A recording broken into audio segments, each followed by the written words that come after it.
Hello, আসসালামু আলাইকুম। So আজকে আমরা পর্যাবৃত্ত গতিটাকে মাত্র 40 মিনিটের মতো রিভিশন করব।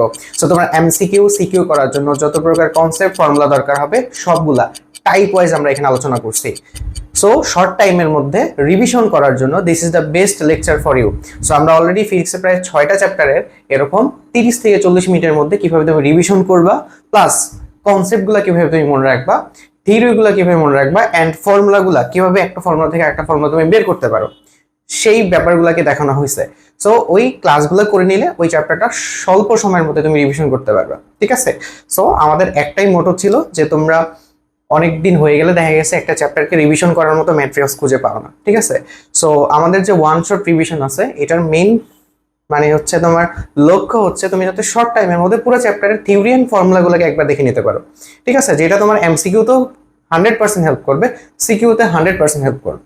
সো আমরা প্রত্যেকটা ইন্ডিভিজুয়াল টপিক ধরছি, যেখানে তুমি ভুল করবা ওইটাও ধরছি, যে জিনিসটা ইম্পর্টেন্ট ওইটাও ধরছি। ওকে, সো আজকে আমরা পর্যাবৃত্ত যে গতি আছে এটাকে প্রায় 5টা টাইপে ভাগ করছি, প্রত্যেকটা টাইপ নিয়ে আমরা ইন ডিটেলস আলোচনা করবো, ঠিক আছে? এবার আসো আমরা একদম আমাদের যে টাইপ ওয়ানে হচ্ছে আমরা একটু আইডিয়া নিব আসলে পর্যাবৃত্ত গতিটা আসলে কি, ঠিক আছে? এবং এটার মধ্যে খুবই ইম্পর্টেন্ট একটা টপিক যে সরল দোলন গতি, SHM বলে যেটাকে, ওইটা আসলে কি, এগুলো নিয়ে একটু আইডিয়া নিব, আমরা প্রপার আইডিয়া নিব। ওকে, এখন আমাদের এই চ্যাপ্টারের নাম হচ্ছে পর্যাবৃত্ত গতি। এখন পর্যাবৃত্ত গতি দ্বারা আসলে মেইনলি কি বোঝানো হয়, ঠিক আছে? সো এইটার মেইনলি তোমার যে বইয়ে ডেফিনেশন দেওয়া আছে এটা একটা রং ডেফিনেশন। অ্যাকচুয়ালি পর্যাবৃত্ত গতিটা আসলে কি হয়? পর্যাবৃত্ত গতি হচ্ছে, ভাইয়া দেখো এখানে একটা নামের মধ্যে একটা জিনিস আছে, পর্যা, ঠিক আছে? পর্যায় মানে হচ্ছে কাল, ঠিক আছে? মনে রাখবা যে গতি নির্দিষ্ট সময় পর রিপিট করে, নির্দিষ্ট সময় পর পুনরাবৃত্তি করে, বা আমি একবারে সোজা বাংলায় বললাম রিপিট করে, ঠিক আছে? ইংলিশে বললে মনে থাকবে, রিপিট করে, তাই পর্যাবৃত্ত গতি, ঠিক আছে? তাই পর্যাবৃত্ত গতি। তার মানে যেমন এক্সাম্পল কি হইতে পারে, অনেক টাইপের এক্সাম্পল আছে। যেমন ধরো আমি এই জিনিসটাকে বললাম, ধরো প্রতিদিন তুমি সকাল 8টা বাজে তুমি কলেজে যাও, এটা কিন্তু বারবার রিপিট হইতেছে এই ঘটনাটা। সো এইটাকে আমি একটা পর্যাবৃত্ত ঘটনার আন্ডারে নিয়ে আসতে পারি। পর্যাবৃত্ত বলতেই বোঝায় একটা নির্দিষ্ট টাইম পরে ওটা রিপিট হবে, ঠিক আছে? সো এমন একটা মোশন যেটা নির্দিষ্ট টাইম পর রিপিট হয়, সেটাই হচ্ছে পর্যাবৃত্ত গতি। এক্সাম্পল কি কি আছে ভাই? যে আমরা অনেকগুলো এক্সাম্পল দিতে পারি। দেখো এই যে আমাদের যে পৃথিবী আছে, মনে করো যে আমরা জানি যে পৃথিবী হচ্ছে সূর্যের চারপাশে ঘুরে, এটা হচ্ছে তোমার সূর্য, আর এটা হচ্ছে পৃথিবী বা অন্য কোনো গ্রহ। এটা উপবৃত্তাকার কক্ষপথে ঘুরতেছে না? এন্ড সবচেয়ে মজার বিষয় কি জানো, এই যে পৃথিবী আছে না, এটা 1 বছর পর পর বারবার রিপিট করে এই জায়গাটা। এটা যদি পৃথিবী হয় 1 বছর পর আবার রিপিট করবে, 1 বছর পর আবার রিপিট করবে, তাহলে এই গতিটা কোন গতির মধ্যে পড়ে? পর্যাবৃত্ত গতির মধ্যে পড়ে। সেম ভাবে আর কি এক্সাম্পল দেওয়া যায়? ধরো এই যে আমার মাথার উপর যে ফ্যানটা চলতেছে, হ্যাঁ, এটা কিন্তু একটা নির্দিষ্ট সময় পর পর রিপিট করে, এটা একটা পর্যাবৃত্ত গতি, ঠিক আছে? আবার আর কি কি এক্সাম্পল হইতে পারে? মনে করো যে ঘড়ির যে কাঁটা আছে না, নির্দিষ্ট সময় পর পর একবার রিপিট করে, সেকেন্ডের কাঁটা, মিনিটের কাঁটা, এগুলো পর্যাবৃত্ত গতি, ঠিক আছে? তো এখানে বেসিক্যালি যে ব্যাপারটা ইম্পর্টেন্ট হইতেছে, তোমার নির্দিষ্ট টাইম পরে যদি রিপিট করে সেটা কিন্তু পর্যাবৃত্ত গতি হবে। তাহলে কোনটা পর্যাবৃত্ত গতি না ভাই আসলে? যেমন আমি একটা এক্সাম্পল দিই, এই যে ফ্যানের সুইচ যদি আমি বন্ধ করে দিই, তাহলে দেখবা যে ফ্যানের দ্রুতি আস্তে আস্তে কমতে থাকবে। সো দেখবা যে যত টাইম যাইতেছে দ্রুতি কমতেছে, তার মানে এখন যদি একটা পূর্ণ ঘূর্ণন দিতে যে সময় নেয়, একটু পরে পূর্ণ ঘূর্ণন দিতে তার থেকে বেশি সময় নেবে। এটা পর্যাবৃত্ত গতি না, ঠিক আছে? এটা ঘূর্ণন গতি, এটা পর্যাবৃত্ত গতি না। কারণ এক এক সময় এক এক টাইম নিচ্ছে, বাট এখন ফ্যানটা যে সমদ্রুতিতে চলতেছে, এখন কিন্তু একটা ঘূর্ণনের জন্য একটা নির্দিষ্ট পরিমাণ টাইম সে নেয়। সো এটাই হচ্ছে আমাদের পর্যাবৃত্ত গতি। ক্লিয়ার, বুঝে গেছে? তাহলে পর্যাবৃত্ত গতি আসলে কেমন হইতে পারে? পর্যাবৃত্ত গতি, এই যে একটা এক্সাম্পল দিলাম, উপবৃত্তাকার হইতে পারে, পর্যাবৃত্ত গতি বৃত্তাকার হইতে পারে, কোনো সমস্যা নাই। আবার তুমি এরকম হইতে পারে, ধর একটা ত্রিভুজ হয়েছে, কোনো সমস্যা নাই, ঠিক আছে? বাট ও কি করে জানো, এই যে জায়গাটা আছে না, একটা নির্দিষ্ট সময় পর পর রিপিট করে, নির্দিষ্ট সময় পর পর কি করে, এই জায়গাতে ফিরে আসে, এটাও পর্যাবৃত্ত গতি, কোনো প্রবলেম নেই। আবার দেখো যে যদি এই সাইকেলটা সে নির্দিষ্ট সময় পর পর যদি এই জায়গাতে রিপিট করে, তাহলে এটাও আমাদের কি হবে? পর্যাবৃত্ত গতি হবে, বুঝে গেছে? আবার পর্যাবৃত্ত গতি যেমন উপবৃত্তাকার হইতে পারে, এক্সাম্পল উপবৃত্তাকার। আবার এখানে কি আছে ভাই? বৃত্তাকার হইতে পারে, এখানে একটা এক্সাম্পল দেখলাম। সরল রৈখিক হইতে পারে, স্প্রিং এর ক্ষেত্রে আমরা এটা দেখব স্প্রিং এর গতি, স্প্রিংটা যখন আমি টান দিয়ে ছেড়ে দেবো, একবার প্রসারিত হবে, একবার সংকুচিত হবে, প্রসারিত হবে, সংকুচিত হবে, ঠিক আছে। এখানে যদি আমরা যে ঘর্ষণের ফলে যে তাপ উৎপন্ন হয় ওই জিনিসটাকে ইগনোর করি, হ্যাঁ, তাহলে দেখবা যে ওর একবার যাইতে এবং আসতে, ঠিক আছে, একবার যাবে, ঠিক আছে, প্রথমে ধরো নিচে গেল, আবার উপরে উঠলো, আবার নিচে আসলো, একটা জায়গায় রিপিট করছে না, এই সময়টা সেম লাগে বারবার। সো এই যে স্প্রিং এর যে গতিটা আছে, অবভিয়াসলি স্প্রিংটা মাস সেম হইতে হবে, অ্যান্ড মানে হচ্ছে এটা প্রসারিত করার একটা নিয়ম আছে যে আমি সীমার বাইরে প্রসারিত করবো না, তখন সেই গতিটা এক ধরনের কি গতি হবে, পর্যাবৃত্ত গতি হবে, ঠিক আছে, বুঝা গেছে এতটুকু? ওকে, সো এটা উপবৃত্তাকার হইতে পারে, বৃত্তাকার হইতে পারে, সরল রেখা হইতে পারে, যেমন স্প্রিং এর যে গতি ওটা কিন্তু সরল রেখার গতি, ঠিক আছে, সরল রেখা হইতে পারে। So this is the example of পর্যাবৃত্ত গতি। এখন আসলে দোলন বা স্পন্দন গতির ক্ষেত্রে যদি আমরা বলি, এই জিনিসটা আসলে কি, এটা হচ্ছে পর্যাবৃত্ত গতির একটা উপসেট, বলো উপসেট, বুঝো, মানে এটা আসলে একটা পর্যাবৃত্ত গতি, বাট এর স্পেশাল একটা ফিচার আছে। ফিচারটা হচ্ছে ও হচ্ছে টু এন্ড ফ্রো মোশন দেয়। টু এন্ড ফ্রো মোশন জিনিসটা কি? টু এন্ড ফ্রো মোশন মানে হচ্ছে টুয়ার্ড, মানে এটা হচ্ছে সামনে একবার যাবে আর একবার পেছনে আসবে। কিরকম এক্সাম্পল? এই যে দেখো এখানে একটা দোলনা আছে, খেয়াল করো, এই যে দোলনা আছে, এই দোলনাটা একবার সামনে যাবে, একবার পেছনে আসবে, এটা এটা হচ্ছে আমাদের দোলন বা স্পন্দন গতি, ঠিক আছে। এন্ড সামনে পেছনে আসতে সে সমান সময় নিবে, মানে এই যে এটা হচ্ছে ধরো দোলনার সবচেয়ে মানে সর্বোচ্চ বিন্দু আর কি, ঠিক আছে। এই বিন্দুতে একবার ফিরে আসতে যে সময় নেয়, আরেকবার ফিরে আসতে সেম সময় নেয়, সো এই জন্য এটা পর্যাবৃত্ত গতি। এন্ড এটা যেহেতু সামনে যায় পেছনে যায়, সো এটা দোলন গতি। সেম ভাবে এই যে আমাদের এটা একটা নাম আছে, এটাকে বলে সুরশলাকা বা টিউনিং ফর্ক বলে, সুরশলাকা বা এটা টিউনিং ফর্ক। এই টিউনিং ফর্ক গুলা, ঠিক আছে, টিউনিং ফর্কগুলো তুমি যদি আঘাত করো দেখবে এটা ভাইব্রেশন করে, মানে একবার এদিকে যায় একবার এদিকে যায়। তোমরা স্কেল নিয়ে অনেক সময় আঘাত করছো না, দেখবে স্কেলটা ভাইব্রেশন করতেছে। সো এটাও এক ধরনের দোলন গতি, কারণ একবার সামনে যায় একবার পেছনের দিকে আসে। কোনো কিছু ভাইব্রেশন করলে কি একবার সামনে যায় একবার পেছনের দিকে আসে না? সো এটাই হচ্ছে আমাদের দোলন গতি বা স্পন্দন গতি। আর একটা এক্সাম্পল আছে ভাই স্প্রিং এর ক্ষেত্রে, যেমন ধরো এটা হচ্ছে স্প্রিং এর অরিজিনাল লেন্থ, এটাকে আমি একবার প্রসারিত করলাম, আবার দেখো এটা সংকুচিত হয়েছে, তার মানে একবার সামনের দিকে যায় আর একবার পেছনের দিকে আসে, সো এটা কি হবে, দোলন গতি বা স্পন্দন গতি। ক্লিয়ার? বুঝা গেছে এতটুকু? ওকে, সো এতটুকু বুঝলে আমরা বাকি সব থিওরি গুলো এখান থেকে বের করে নিতে পারবো। এবার আসো খুবই ইম্পর্টেন্ট জিনিস, আমরা পর্যাবৃত্ত গতি দেখলাম, পর্যাবৃত্ত গতির একটা উপসেট হচ্ছে দোলন গতি। সেই দোলন গতির একটা স্পেশাল ক্যারেক্টার হচ্ছে সরল দোলন গতি, মনে রাখবা এটার নাম হচ্ছে সরল দোলন গতি, দোলন বা স্পন্দনও বলতে পারো, ঠিক আছে। এন্ড এটাকে বলে সিম্পল হারমোনিক মোশন বা এক কথায় বলে SH। ক্লিয়ার? এবার এই সরল দোলন গতি থেকে আমরা দুইটা এক্সাম্পল দেখব। তার মানে আমরা তো এতটুকু বুঝে গেছি যে এটা আসলে সরল দোলন গতি, এটা অবভিয়াসলি একটা দোলন বা স্পন্দন গতি, বাট এর আগে একটা নাম যুক্ত হয়েছে, সেটা হচ্ছে সরল দোলন গতি, ঠিক আছে। মানে দোলন গতির মধ্যে সবচেয়ে সিম্পল ভার্সন হচ্ছে আমাদের সরল দোলন গতি। সরল মানে সহজ না, তার মানে দোলন গতি বিভিন্ন টাইপের হয়, মানে তার মধ্যে সবচেয়ে সহজ হচ্ছে সরলটা, ঠিক আছে। আচ্ছা, তো সরল দোলন গতির ক্ষেত্রে আমরা যদি একটা এক্সাম্পল দিই, যে মনে করো এটা হচ্ছে একটা সরল দোলক, ঠিক আছে, এন্ড এই সরল দোলকটা একটা জায়গা থেকে দুলতেছে, ঠিক আছে, সরল দোলকটা একটা জায়গা থেকে দুলতেছে এখানে। তো সরল দোলকটা যদি একটা জায়গা থেকে এখানে দুলতে থাকে, তাহলে তার বিভিন্ন পজিশন হতে পারে। এটা হচ্ছে তার মাঝখানের পজিশন, আর এটা হচ্ছে তোমার সর্বোচ্চ পজিশন, এটা ধরো আরেকটা পজিশন, ঠিক আছে। তো বিভিন্ন পজিশন আছে এটা, ওকে। এখন এই বিভিন্ন পজিশনে তার গতির বিভিন্ন ভেরিয়েশন দেখা যাবে। গতির ভেরিয়েশন বলতে বিভিন্ন ধরনের বেগ, ত্বরণ, সরণ দেখা যাবে, ঠিক আছে। সো আমি যদি এটাকে প্রথমে দেখো, এটাকে আমি দোলন গতি হিসেবে চিন্তা করি, তাহলে বুঝবা সরল দোলক কি হয়, দুলতে থাকে, তাই না? আচ্ছা, তার মানে ধরো এই দোলকটাকে আমি এই পর্যায়ে এনে আমি টান দিয়ে এখানে এনে ছেড়ে দিচ্ছি, তাহলে কি দুলতে থাকবে।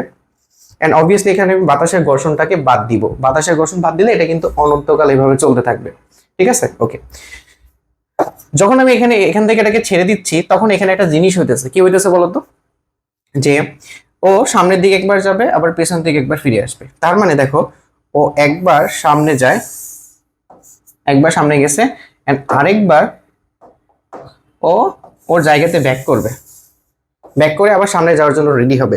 তাহলে এই যে দেখো একবার সামনে যাইতেছে, একবার পেছনের দিকে আসতেছে, এই পুরো জিনিসটাকে আমরা বলি পূর্ণ দোলন বলি। এটাকে বলি এটাকে আমরা বলি পূর্ণ দোলন, পূর্ণ দোলন বা স্পন্দন বলি।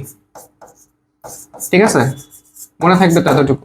সো এটা একবার যাবে এন্ড সেই আগের জায়গাতেই ফিরে আসবে যে জায়গাতে সে ছিল। ঠিক আছে, মানে একবার যাবে তার আগের জায়গাতে ফিরে আসবে, তাহলে সেটাকে আমরা পূর্ণ দোলন বলি। তবে এখানে একটা বেসিক জিনিস হচ্ছে, দেখো তো এইখানে যখন সে ফিরে আসছে তখন তার গতির ডিরেকশনটা কি সামনের দিকে না?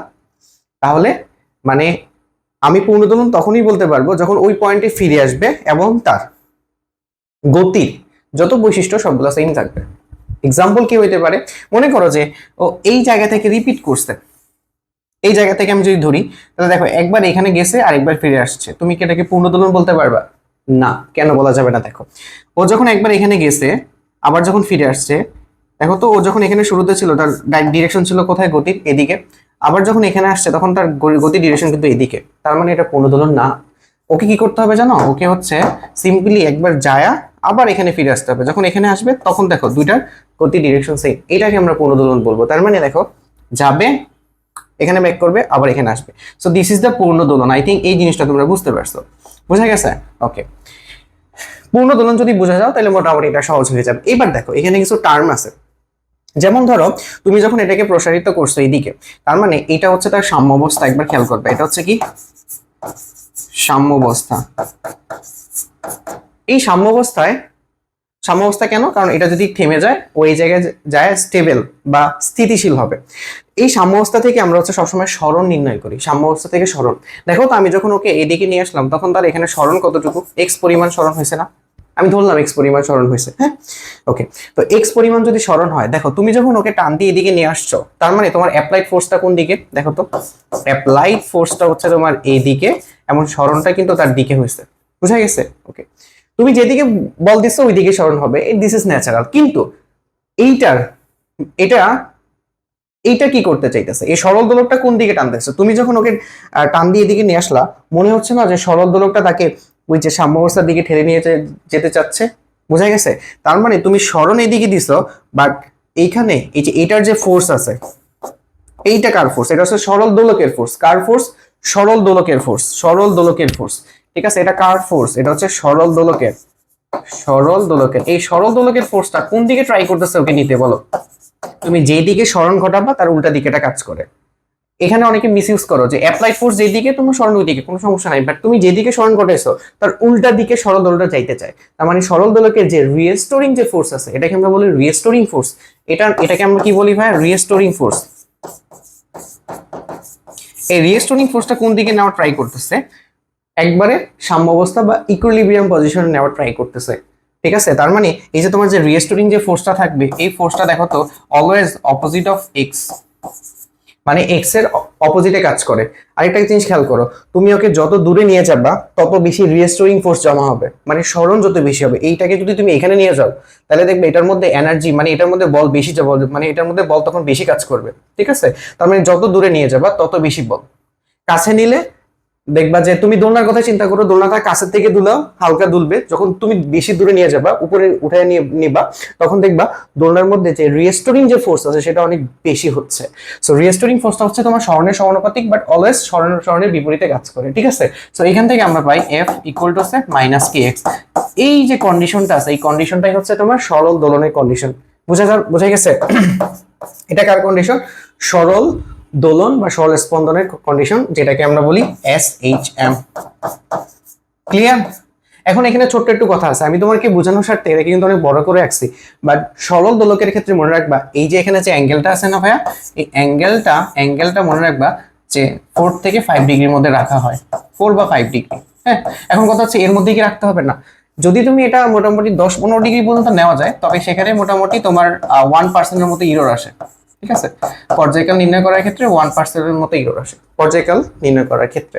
সো এই অ্যাঙ্গেলটা মোটামুটি 4 থেকে 5 ডিগ্রির মধ্যে রাখলে তুমি এখান থেকে একুরেট একটা ভ্যালু পাবা। তখন কিন্তু গতিপথটা এরকম হবে না, গতিপথটা হয়ে যাবে একটা স্ট্রেট লাইন। কেন?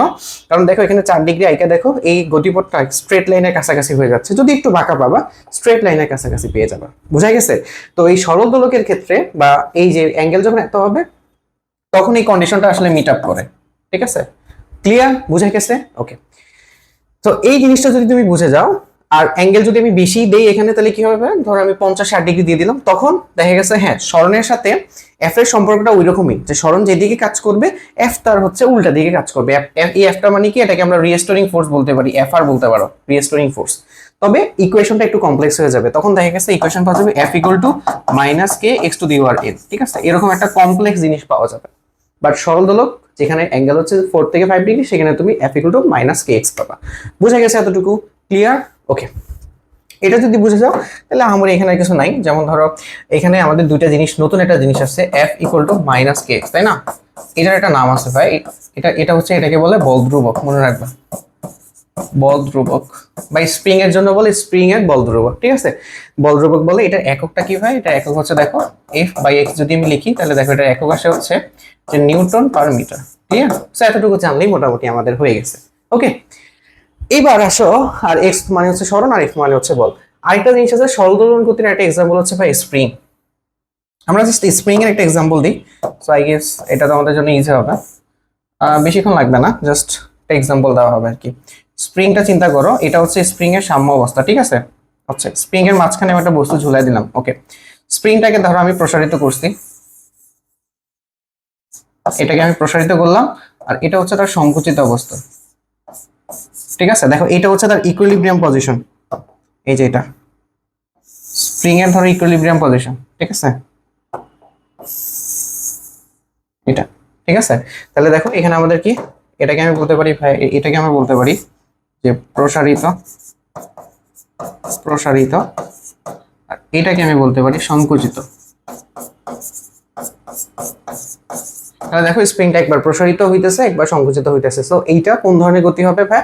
এটা অবভিয়াসলি সরল দোলন বা স্পন্দন গতি হবে। তবে একটা কন্ডিশন হচ্ছে স্প্রিংটাকে তার সীমার মধ্যে প্রসারিত করতে হবে, ঠিক আছে। এইগুলো নিয়ে আমরা সামনে নিজে আলোচনা করবো। তাহলে এটাও সরল দোলন গতি। বুঝাই গেছে আই থিঙ্ক। এটা বুঝলে আমাদের আর সামনে অত বেশি প্রবলেম হবে না। এবার আসো সরল দোলন গতি অন্তরক সমীকরণ। এটা থেকে ভাই ভার্সিটিতে একটা কোয়েশ্চেন থাকবে, অ্যাডমিশনে, মেডিকেলে মাঝে মাঝে থাকে। সো এটা খুবই ইম্পর্টেন্ট একটা জিনিস আসলে। তো আমরা যে সরল দোলন গতির ক্ষেত্রে পড়ছি, সরল দোলন গতির ক্ষেত্রে যে এফ ইকুয়ালটা আমরা কত পাই ভাই? মাইনাস কে এক্স পাই। এটা হচ্ছে আমাদের সরল দোলন গতির মেইন, একবারে মেইন কনসেপ্ট হচ্ছে এটা, একদম কোর কনসেপ্ট, ঠিক আছে, মেইন। এটা থেকে আমরা একটা অন্তরীকরণ একটা সমীকরণ পাই। সমীকরণটা হচ্ছে দেখতে এরকম, ঠিক আছে। সমীকরণটা দেখো কি কার কার মধ্যে সম্পর্ক তৈরি করা হয়েছে,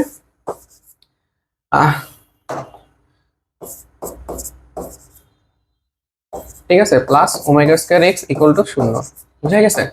সো এই অন্তরক সমীকরণ থেকে মাঝে মাঝে তোমার কিছু কোয়েশ্চেন আসে, যেমন অন্তরক সমীকরণে তোমাকে বলবে যে অন্তরক সমীকরণে যে এক্স আছে না, এক্স এর দুইটা প্রবাবল মানে হচ্ছে তোমার ইকুয়েশন হইতে পারে, মান হইতে পারে। একটা হচ্ছে এ sine omega t plus delta, আর এটা হচ্ছে এ cause omega t plus delta, ঠিক আছে।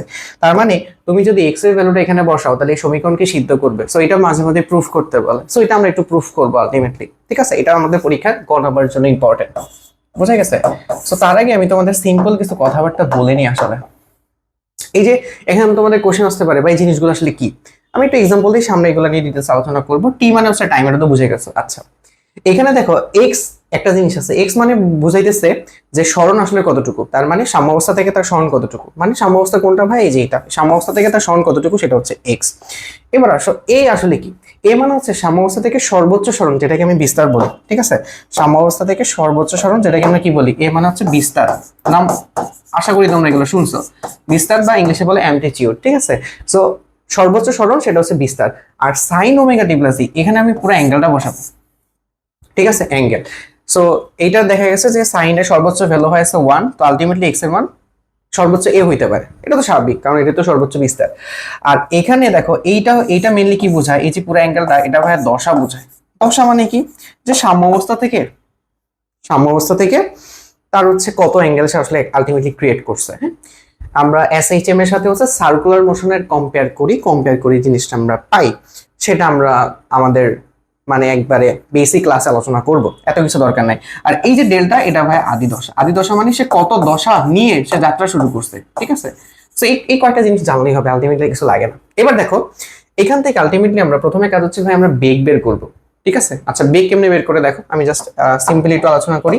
প্রথমে কাজ হচ্ছে তোমার বেগ বের করা। তাহলে ভি ইকুয়াল টু আমরা যদি প্রথমে বেগ বের করতে চাই, ধরো বেগ বের করি, বেগ ভি মানে হচ্ছে কত, dx বাই ডিটি। এটা আমরা ছোটবেলায় পড়ছি তাই না, মানে ইন্টার লাইফে শুরুর দিকে তো পড়ছো যে আমি যদি সরণকে টাইমের সাপেক্ষে ডিফারেন্সিয়েশন করি তাহলে বেগ পাওয়া যায়। এখন বলো এক্স এর ফাংশন কত, a sin omega T plus delta না, তো এটাকে তুমি ডিফারেন্সিয়েট করলে কত আসবে দেখো তো। a এর জায়গায় a থাকবে, আচ্ছা এর জায়গায় a থাকে, আর sin এর ডিফারেন্সিয়েশন হবে কি cos ওমেগা টি প্লাস ডেল্টা। আর দেখো যেহেতু এটা x না বাট আমি x ধরছি, মানে সরি এটা যেহেতু t না বাট আমি t ধরছি, তাহলে t এর সাপেক্ষে ডিফারেন্সিয়েট করলে এখানে একটা ওমেগা চলে আসবে, ঠিক আছে। তার মানে a omega cos omega T plus delta, ঠিক আছে। আচ্ছা এখান থেকে যদি তোমাকে বলে তোমাকে ত্বরণ বের করতে, ত্বরণ মানে কত, ত্বরণকে আমি বলতে পারি ভাইয়া সিম্পলি বলা যায় dv বাই dt, মানে টাইমের সাপেক্ষে বেগের ডিফারেন্সিয়েশন, অথবা তুমি এটাকে বলতে পারো যে তুমি x কে বা সরণকে দুইবার ডাবল ডিফারেন্স মানে দুইবার ডিফারেন্সিয়েশন করলে তুমি হচ্ছে এটা পেয়ে যাবে।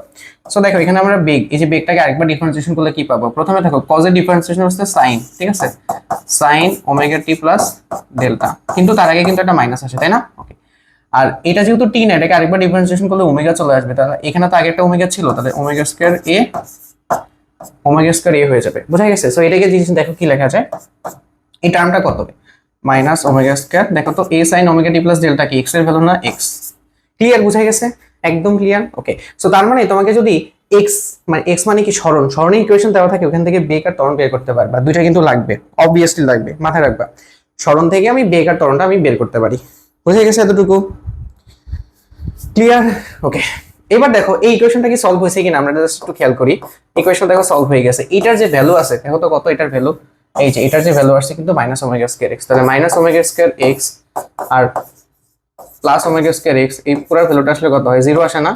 তার মানে দেখো left hand side equal to কিন্তু রাইট হ্যান্ড সাইড, প্রুফ হয়ে গেছে। এই জিনিসটাই তোমাকে পরীক্ষার হলে প্রুফ করতে দিবে, বলবে কি যে x এই ফাংশনটা বা এই ভ্যালুটা যে মানে হলো এই সমীকরণকে সিদ্ধ করে এটাকে প্রমাণ করো, বা এই সমীকরণে একটা সলভ যে হচ্ছে x ইকুয়াল টু এত, এটা প্রুফ করো, বুঝা গেছে। সো এইটা পারলেই মোটামুটি আমাদের হয়ে গেছে। সেম ভাবে এইটা যেমন এই সমীকরণের x এর ভ্যালু হইতে পারে, এটাও এই সমীকরণের x এর ভ্যালু হইতে পারে, দুইটা সেম, আমি যেভাবে করছি সেম ভাবে করবা, সেম জিনিস আসবে, ঠিক আছে। প্রথমে x কে ডিফারেন্সিয়েশন করলে v পাবো, তারপর v কে ডিফারেন্সিয়েশন করলে আমি ত্বরণ পেয়ে যাব। এবার সেখান থেকে পরীক্ষা আসার মতো আমরা 2-3টা ম্যাথ করবো, যেগুলো খুব ইম্পর্টেন্ট। দেখো সরল ছন্দিত গতিতে স্পন্দিত কণার সরণের সমীকরণ দেওয়া আছে, একটু খেয়াল করো, এই যে সরণের সমীকরণ দেওয়া আছে, ওকে, এবং এর সমীকরণ দেওয়া আছে, ওকে। বেগের রাশিমালা নির্ণয় করো, বেগ নির্ণয় করার জন্য আমি কি করবো ভাই, সিম্পলি এটাকে ডিফারেন্সিয়েশন করে দিব, তার মানে dx বাই dt, এটাই হচ্ছে আমাদের বেগ, বুঝা গেছে। এটা বেগের ডিফারেন্সিয়েশন করলে কত আসে দেখো তো, আমাদের প্রথমে কি থাকবে, সাইন হয়ে যাবে cos, হ্যাঁ, আর এ তো এখানে থাকবেই cos omega t minus pi by 4, আর এটা যেহেতু পুরাটাকে আমি টি ধরছি, টি না, এটাকে ডিফারেন্সিয়েশন করলে দেখো সামনে ওমেগা চলে আসে। সো এটা হচ্ছে আমাদের অ্যাকচুয়ালি এটাই অ্যান্সার, শেষ। এবার দেখো ক নাম্বারে কি বলছে, বেগের সরি পি এমন হচ্ছে ডেল্টার মান নির্ণয় করো, ঠিক আছে। এই ডেল্টা মানে কি ভাই, এটা মানে হচ্ছে আদি দশা, এটা আমি শুরুতে এক্সপ্লেইন করছি, এটা মানে কি আদি দশা, এই পুরোটা হচ্ছে দশা আর এতটুকু হচ্ছে আদি দশা। তো আমি এখান থেকে দেখো ত্বরণটা বের করে ফেলি, ত্বরণ বের করলে কি করতে হবে, বেগকে ডিফারেন্সিয়েশন করতে হবে, এটাকে ডিফারেন্সিয়েশন করলে কত পাওয়া যায়, এ থাকবে এখানে cos হয়ে যাবে sin omega t minus pi by 4, আর cos কে ডিফারেন্সিয়েশন করলে আগে একটা মাইনাস আসে, এখানে তো একটা ওমেগা ছিল, এখান থেকে আরেকটা ওমেগা আসবে, ওমেগা স্কয়ার। এখন তুমি এই দুটোর মধ্যে কম্পেয়ার করো ভাইয়া, এইটা আর এটার মধ্যে কম্পেয়ার করো, তাহলে দেখো এখান থেকে পি আর হলো ইয়ার মান পেয়ে যাবে। তাহলে এখানে পি এর মান কত বলো, সাইনের আগে যতটুকু আছে পুরোটা হচ্ছে পি, তাহলে পি এর মান হচ্ছে মাইনাস ওমেগা স্কয়ার এ। আর ডেল্টার মান কত হবে, ডেল্টা দেখো এখানে ডেল্টার মান হচ্ছে কত, ডেল্টার মান হচ্ছে যত, এখানে কত হবে, তাহলে এখানে দেখো মাইনাস পাই বাই 4 আসে, ক্লিয়ার। এটা হচ্ছে আদি দশা, একদম সিম্পল, আহামরি কিছু নাই, বুঝা গেছে, ওকে। এবার আসলে 2 নাম্বার বলছে এই ইকুয়েশন থেকে তুমি কৌণিক কম্পাঙ্ক বের করো। তো আমরা জানি কি যে অন্তরক সমীকরণটা কি, অন্তরক সমীকরণটা একবার লিখে ফেলো। অন্তরক সমীকরণ হচ্ছে এটা যে dx স্কয়ার তারপর কত dt square plus omega square x equal to 0। কিন্তু এখানে আছে কত, এখানে আছে দেখো 5 dx square dt square plus 625 x equal to 0। এখন এই দুটার মধ্যে কি কম্পেয়ার করা যাবে কিনা বলো তো, কম্পেয়ার করা যাবে, যাবে না, কারণ এটার আগে দেখো সহগ আছে 1, এটার আছে সহগ আছে 5, তাহলে তুমি কি করবা, এটাকে 5 দিয়ে ভাগ করে দাও, 5 দিয়ে ভাগ করলে কত আসে dx স্কয়ার তারপরে ডিটি স্কোয়ার প্লাস দেখো 5 দিয়ে ভাগ করলে এটা 125 আসে, 125 এক্স ইকুয়াল টু কত, 0। বোঝা গেছে? 5 দিয়ে কেন ভাগ করছি, এটার সাথে কম্পেয়ার করার জন্য। এটাকে আমি বলবো 2 নাম্বার ইকুয়েশন। এখন কম্পেয়ার করলেই দেখো তোমার ওমেগার মান বের হয়ে যাবে। এখন বলো ওমেগা স্কোয়ারের মান কত আসে? ওমেগা স্কোয়ারের যে ভ্যালু আসছে 125। তার মানে এখান থেকে দেখো ডাইরেক্টলি ওমেগার ভ্যালু চলে আসবে, ওমেগার ভ্যালু চলে আসবে কত, 5 দিয়ে ভাগ করলে 125 আসে, তাই না? ওকে, এটা কত, 5 √5 আসে না, সরি 5 √5, এটা হচ্ছে ওমেগার ভ্যালু, শেষ। ঠিক আছে, এটি তো আসে 5 5 25, 5 25 125। ওকে, ওমেগার মান এটা চলে আসছে। এখন তোমাকে বলছে দেখো বাকি জিনিস তুমি করতে পারো ভাই। এখানে বলছে টি পর্যায়কাল কত, সো ওমেগার মান আছে না, সো পর্যায়কালের ফর্মুলা কি, টি ইকুয়াল টু কত, 2 পাই বাই ওমেগা। এখানে বসাই দিলে তোমার পর্যায়কাল হয়ে যাচ্ছে। কম্পাঙ্ক মানে কি, শেষ। কম্পাঙ্ক মানে এফ ইকুয়াল টু কত, 1/1/t। ক্লিয়ার? এখান থেকে তোমার সবকিছু দেখো বের হয়ে যাবে। সো ওমেগাকে আমরা কৌণিক কম্পাঙ্ক বলি। ওমেগাটা অ্যাকচুয়ালি যেটা বোঝায়, জাস্ট সিম্পল, আমরা কৌণিক বেগ পড়ছি না, একক সময় কতটুকু তার কৌণিক বেগ হইতেছে ওইটাই হচ্ছে তোমার, বা সরি একক সময় কতটুকু কৌণিক সরণ হইতেছে ওইটাই হচ্ছে তোমার কৌণিক বেগ না। সো এটা আসলে ওই কৌণিক বেগটাই আসলে বোঝায়। ঠিক আছে, এটা হচ্ছে কৌণিক কম্পাঙ্ক। এবার দেখো আমাদের আরেকটা টপিক আছে লাস্ট এই টপিকে, সরল স্পন্দন কোন, আচ্ছা সরল স্পন্দন কোন কণার সরণের সমীকরণ দেওয়া আছে, দেখো এটা, আর পর্যায়কালটি দেওয়া আছে। এখন বলছে আদি দশা নির্ণয় করতে। এটা খুবই ইম্পর্টেন্ট, মানে এটা খুবই ইম্পর্টেন্ট একটা পরীক্ষা চলে আসবে। y = 10 sin omega t plus এত। ওকে, এটা আদি দশা নির্ণয় করতে বলছে। ঠিক আছে, আচ্ছা আদি দশা নির্ণয় করার জন্য তো y এর ভ্যালু দেওয়া নাই এখানে। আচ্ছা সামথিং এখানে y এর ভ্যালুটা দেওয়া থাকবে, বুঝছো? y এর ভ্যালুটা সামহাও মিস হয়ে গেছে। আমি ধরে দেওয়া আছে, ধরো y = ধরো 5 দেওয়া আছে। ওকে, তাহলে এখানে দেখো যে আমরা এখান থেকে বসাইতে পারি যে y এর জায়গায় লিখলে 5 বসাবো। 5 = 10 sin omega t plus delta. এখন বলো তো আদি দশার ক্ষেত্রে টাইম কত? আদি দশা মানে কি, ওইখান থেকে তোমার সিস্টেম শুরু হয়েছে, সো ওইখান থেকে টাইম গণনা শুরু হয়েছে, তার মানে 0 সেকেন্ড না।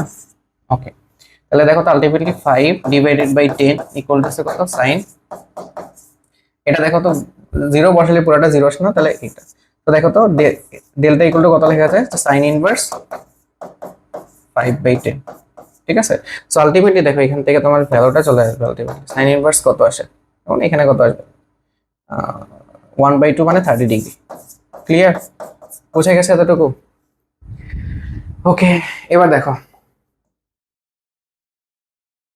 আমরা আমাদের 2 নাম্বার টাইপের মধ্যে যাব। সরল ছন্দিত স্পন্দন বা সরল দোলন গতির ক্ষেত্রে আমাদের কিছু ইকুয়েশন আছে, ইকুয়েশনগুলো আমাদের লাগবে। তো আমরা একটা সিম্পল কাজ করব, যেখানে আমরা সবগুলো জিনিস আইকা নিয়ে আগে আমরা এসএইচএম এর এক্সাম্পলটা দিব, মানে এসএইচএম এর এক্সাম্পলে কোনটা ইউজ করব, আমরা হচ্ছে এখানে দোলন গতিটা ইউজ করি। হ্যাঁ, সিম্পলি বোঝার জন্য। হ্যাঁ,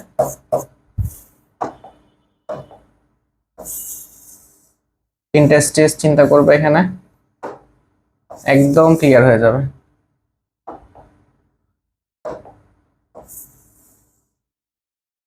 ঠিক আছে, অলমোস্ট অ্যাঙ্গেল গুলো অনেক বেশি দিছি, বাট অ্যাঙ্গেল গুলো কিন্তু কম। ঠিক আছে, অ্যাঙ্গেল গুলো কিন্তু অনেক ছোট। ওকে, সরল দোলন গতির একটা এক্সাম্পলে আমরা আসি। এখন ধরো এই যে এটা তো দুলতেছে, তাই না? আচ্ছা, দুলতেছে। এখন এখানে কিছু টার্ম আছে, টার্মগুলো আমরা ক্লিয়ার করবো। প্রথমে আসলে দোলনকাল। দোলনকাল মানে হচ্ছে একটা পূর্ণ স্পন্দন দিতে যে পরিমাণ সময় লাগে। এখন ধরো যে এই জায়গা থেকে শুরু করছে, প্রথমত কি হবে, একবার দেখো একবার যাবে আর একবার ফিরে আসবে, যে সময়টা লাগবে সেটা হচ্ছে টি। টি এর ফর্মুলা হচ্ছে 2π/ওমেগা। ওমেগা মানে হচ্ছে কি, কৌণিক কম্পাঙ্ক। ক্লিয়ার? বুঝা গেছে এতটুকু? ওকে, আরেকটা আছে যেমন কৌণিক কম্পাঙ্কের একটা ফর্মুলা, যেটা মনে রাখবা √k/m। এম মানে হচ্ছে যত ভরের বস্তু, মানে ঠিক আছে, আর কে মানে হচ্ছে কি, বল ধ্রুবক। কে মানে হচ্ছে বল ধ্রুবক, বিশেষ করে স্প্রিং এর জন্য এটা আমাদের বেশি লাগবে। ক্লিয়ার? ওকে, আরেকটা আছে যে কম্পাঙ্ক f = 1/t বা n/t, এগুলো তো আমরা জানি, কোনো সমস্যা নাই। যেমন দোলনকাল মানে হচ্ছে একবার পূর্ণ স্পন্দন দিতে যে পরিমাণ সময় লাগে সেটা হচ্ছে দোলনকাল। আর কম্পাঙ্ক মানে কি, 1 সেকেন্ডে যতগুলো পূর্ণ স্পন্দন দেয়, 1 সেকেন্ডে যতগুলো পূর্ণ স্পন্দন দেয়। মনে রাখবা, এটাও লাগবে, এটাও কিন্তু লাগবে। সবগুলো এখানে ইম্পর্টেন্ট। এই দুটো জানলেই মোটামুটি অনেকটা ক্লিয়ার হয়ে যায়। ক্লিয়ার? ওকে, n/t দিয়ে কি বোঝায়? তোমাকে বললো 10 সেকেন্ডে 100 বার মানে হচ্ছে পূর্ণ স্পন্দন দিছে, বাট তোমার লাগবে 1 সেকেন্ডে কতবার পূর্ণ স্পন্দন দিছে। তার মানে 100 ডিভাইডেড বাই 10 ইকুয়াল টু 10। ঠিক আছে, এটাই হচ্ছে কম্পাঙ্ক। সো কম্পাঙ্কের একক হচ্ছে ভাই হার্টজ, বা এটাকে বলে সেকেন্ড ইনভার্স অথবা সেকেন্ড ইনভার্স 1, যেটা তুমি বল। ঠিক আছে, একটা বললেই হবে, কোনো প্রবলেম নাই। বাট এবার আসলে কিছু বেসিক টার্মে যেগুলোতে আমাদের এখানে বেশি লাগবে। বেসিক টার্মগুলো কি, যে ভাইয়া এটা যেহেতু সরল দোলন গতি, এখানে বিভিন্ন পয়েন্ট আমাকে বেগ বের করতে হবে, তারপর হচ্ছে আমাদের ওমেগার কৌণিক কম্পাঙ্ক বের করতে হবে, ত্বরণ বের করতে হবে। ওকে, সো বেগ বের করার রাশিমালাগুলো কি কি? যেমন ধরো আমরা যদি একটা ফাংশন ধরি x = a sin omega t plus delta, এটা নিয়ে তো আলোচনা করা হয়ে গেছে, তাই না? সো এখান থেকে বেগ আমরা কিভাবে পাবো? ডিফারেন্সিয়েশন করে পাবো, এটা তো আমরা জানি, কোনো সমস্যা নাই। ওকে, আর বিভিন্ন পয়েন্টে যদি বেগ বের করতে বলে, যেমন v মানে আরেকটা ফর্মুলা হচ্ছে, দুইটা ফর্মুলা মনে রাখবা। এটা একটা ফর্মুলা যেটা আমরা x কে ডিফারেন্সিয়েশন করে পাইছি, এটা আরেকটা ফর্মুলা যেটা এখান থেকে বের করা যায়, omega root over a square minus x square. এখন a কি? a মানে হচ্ছে b স্টার। যেমন এটাকে আমি বলতে পারি, ধরো এটাকে আমি বললাম এটা হচ্ছে a, ঠিক আছে, এটাকে আমি কি বললাম? এটা হচ্ছে a, ঠিক আছে, যেটাকে আমি বললাম b স্টার। ঠিক আছে, আচ্ছা। আর x মানে কি? x মানে হচ্ছে সাম্যাবস্থা থেকে সে কত দূরত্বে আছে, এটা হলো v। ওকে, সেম ভাবে ত্বরণ হচ্ছে কি? v কে আরেকবার ডিফারেন্সিয়েশন করে আমি ত্বরণ পাই, এন্ড ত্বরণের জায়গায় দেখো, ত্বরণের এখানে a sin omega t plus delta না, এখানে যদি আমি x, এটার মান কত আসলে? x না, সো x বসালে এটা দুইটা ফর্মুলা পাচ্ছি ত্বরণের, একটা হচ্ছে উপরেরটা, একটা হলো নিচেরটা। ত্বরণের ফর্মুলা হচ্ছে মাইনাস ওমেগা স্কয়ার x, এটা কিন্তু লাগবে। ক্লিয়ার? বোঝা গেছে এতটুকু? এটা কিন্তু অবভিয়াসলি লাগবে। এখন দুইটা পয়েন্ট আছে, কখন v max হবে আর কখন a max হবে, খুব ইম্পর্টেন্ট। দেখো v max কখন হবে, তুমি জাস্ট চিন্তা করো যে তুমি যখন একটা দোলনাকে দুলাইতে থাকো, তখন কখন বেগ সবসময় সবচেয়ে বেশি হয়? তুমি একটা দোলনাকে প্রথমে এখানে নিয়ে আসলা, ছেড়ে দিলে দেখবে প্রথম দিকে বেগ কম, আস্তে আস্তে এইখানে একবারে সাম্যাবস্থায় মাঝখানে এখানে v হচ্ছে সর্বোচ্চ হবে। ঠিক আছে, আর এখানে v কত হবে? এখানে ভাই যখন তুমি এনে ছাড়বা, এখানে v হবে 0, এখানে হবে কত? 0। সেম ভাবে তুমি একটা জিনিস খেয়াল করো, এইখানে v max মানে এখানে vটা সবচেয়ে বেশি থাকে, এখানে বেগের তেমন পরিবর্তন হয় না, মানে vটা ম্যাক্স থাকে, বেগের পরিবর্তন হয় না। সো এই জন্য এখানে হচ্ছে এটা থাকে 0। আর এই পয়েন্টে দেখো, তোমার একবার বেগ এইদিকে কাজ করতেছে, একবার আসলো, এসে থামলো, থামার পরে ইনিশিয়ালি বেগের ডাইরেকশন চেঞ্জ হয়ে গেছে। দেখো তো, একবার বেগের ডিরেকশন ছিল এইদিকে, একবার উল্টা দিকে হয়ে গেছে। তার মানে ত্বরণের কি ধরনের পরিবর্তন হয়েছে? একে তো দেখো ওর বেগটা 0 হয়েছে, 0 হওয়ার সাথে সাথে উল্টা দিকে দৌড় দিচ্ছে, তার মানে ত্বরণের হিউজ পরিবর্তন হয়েছে। সো এইখানে মনে রাখবা এ হচ্ছে ম্যাক্স। এই দুটো জিনিস মনে রাখলেই হয়ে যায়। এখানে হচ্ছে v0 a max, আর মিডলে হচ্ছে v max, a হচ্ছে 0। তাহলে দেখো আমাকে যদি v max বের করতে বলে, যখন v max হয়, যখন max হয়, তখন x এর ভ্যালুটা কত বলতো? 0 না?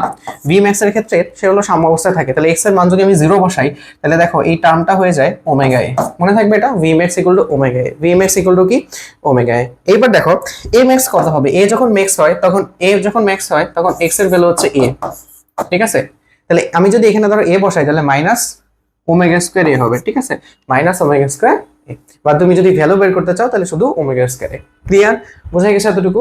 ওকে, আই থিঙ্ক এখানে আমাদের মেজর আর কোনো ইস্যুস নাই।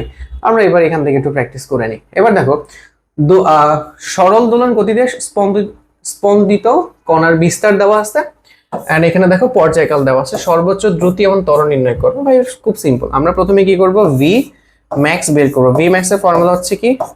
Omega a। ঠিক আছে, আর a max এর ফর্মুলা হচ্ছে কি? Omega square a। জাস্ট তুমি যদি ভ্যালু বের করতে চাও। ঠিক আছে, ক্লিয়ার এতটুকু? এই যে একটু আগে আমরা সব দেখে আসছি, যে একটা হলো ওমেগা a, আর একটা হচ্ছে ওমেগা স্কয়ার a। এবার ওমেগা বের করা লাগবে। ওমেগা বের করার জন্য দেখো এখানে পর্যায়কাল আছে। সো আমরা জানি যে t = দেখো 2 পাই বাই ওমেগা, একটু আগে আমরা দেখে আসছি। সো এখান থেকে তুমি যদি ওমেগা বের করে ফেলো, ওমেগা = কত হবে? 2 pi divided by t। So 2 pi আর t এর ভ্যালু হচ্ছে কত? সো এখান থেকেই তোমার কিন্তু ওমেগার ভ্যালুটা বসে আসছে। পাই এর মান 3.1412 বসায় দিবা, যেটা আসে এত radian per second. Okay, 2 × 3.1416 divided by t। সেখানে দেখো ওমেগা আর ওমেগা স্কয়ার বসাইলেই কিন্তু তুমি পেয়ে যাচ্ছ সর্বোচ্চ, এই যে বিস্তারিত দেওয়াই আছে। ঠিক আছে, সো আমরা 2 নাম্বারটা কমপ্লিট করলাম, আমাদের 2 number topic I think clear. Okay, clear? আশা করি এখানে কোনো প্রবলেম নাই। এবার আসো সরল দোলক, খুবই ইম্পর্টেন্ট এন্ড সিগনিফিকেন্ট একটা টপিক। দোলক তো আমরা নিয়ে অলরেডি আলোচনা করছি, এতক্ষণ কিন্তু আমরা অলমোস্ট সরল দোলক নিয়ে আলোচনা করতেছিলাম। ঠিক আছে, ওকে। সো এই জিনিসগুলো কিন্তু স্প্রিং এর জন্য সেম হবে, যদিও স্প্রিং এর টপিক আলাদা, ওখানে আমরা আলোচনা করবো। সো আশা করি কোনো প্রবলেম হবে না। সরল দোলক, স্প্রিং, সেম ফর্মুলা। ঠিক আছে, কোনো জায়গায় একটু ডিফারেন্স আছে, যেমন পর্যায়কাল নির্ণয় করার ক্ষেত্রে এগুলো আমরা আলোচনা করব। আমরা সরল দোলক দিয়ে এক্সাম্পল দিছি এতক্ষণ, এখানে আমাদের সরল দোলক নিয়ে আলাদা একটা টপিকই আছে, এন্ড এটা পরীক্ষার জন্য খুবই ইম্পর্টেন্ট, ঠিক আছে। এই টপিকটা আমি বলবো 10 স্টার টপিক। এখান থেকে পরীক্ষায় সিকিউ থাকে, অনেক বেশি পরিমাণ সিকিউ থাকে, ঠিক আছে। আগে দুইটা টপিক থেকেও সিকিউ থাকে, এটা দেখে আরো বেশি থাকে। তো সরল দোলকের এক্সাম্পল দিয়ে আমরা শুরু করি। ধরো সরল দোলক হচ্ছে কি দুলতে থাকে অবভিয়াসলি, ওকে। এটা